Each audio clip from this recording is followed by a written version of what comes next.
Rome, summer 99 BC. Fierce battles between Roman and Seleucid soldiers are taking place in the Eastern Roman Empire. Decimus Lepidus and his son Tiberius lead the Legion Lepidus. They fought their way from Carthagenerta to Arbela. Tiberius took the vanguard and crushed one Persian army after another. When the gates of Arbela were reached, only a few soldiers were left. Decimus took control of the city and its walls. Tiberius returned and met with the local general and governor of Carthagenerta. An allied general named Marmicus, who had promised reinforcements, was present. He had good news. Another general had arrived, the delayed reinforcement from the south. A foreign general, Appius Ivnius Brutus, clearly an African, with a preference for Roman customs and traditions. He belonged to the Legion Africanus, which was supposed to attack the Persians from the south. He reported on the terrible death of Africanus.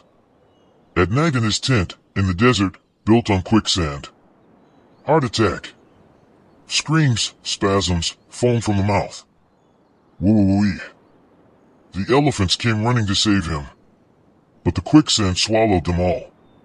The two remaining Roman generals quarreled. One wanted to break the Persian resistance in the south, while the other wanted to advance into the Persian heartland. When the latter also got lost in the vast emptiness of the desert, Brutus decided to march on alone.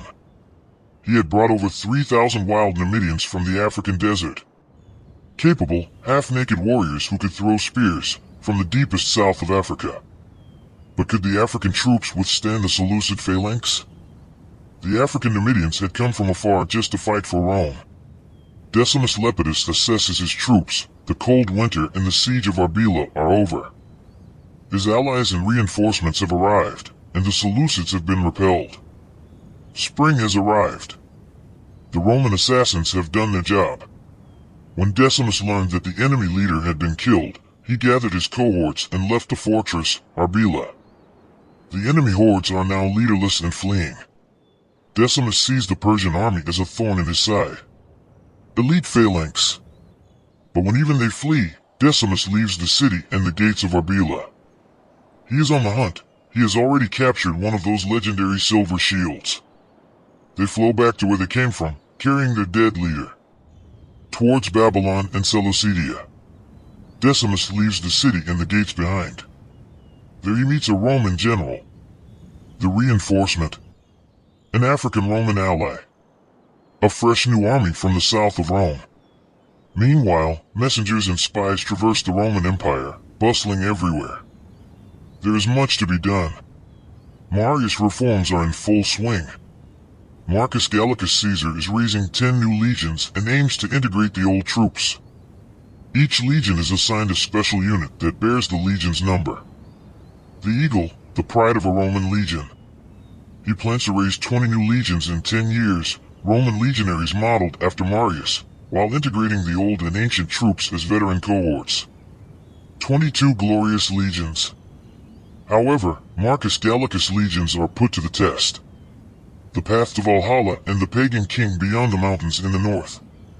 An epic battle between good and evil. The pagan druid administers a mystical potion to tens of thousands of warriors, granting them incredible strength, pagan berserkers, a massive invincible force of approximately 50,000 frenzied savages. Gallicus intends to explore the wild dark forests of northern Germany, assembling an expeditionary force of unprecedented size, a huge army of legionnaires. The mad druid king won't have much to laugh about. Until next time.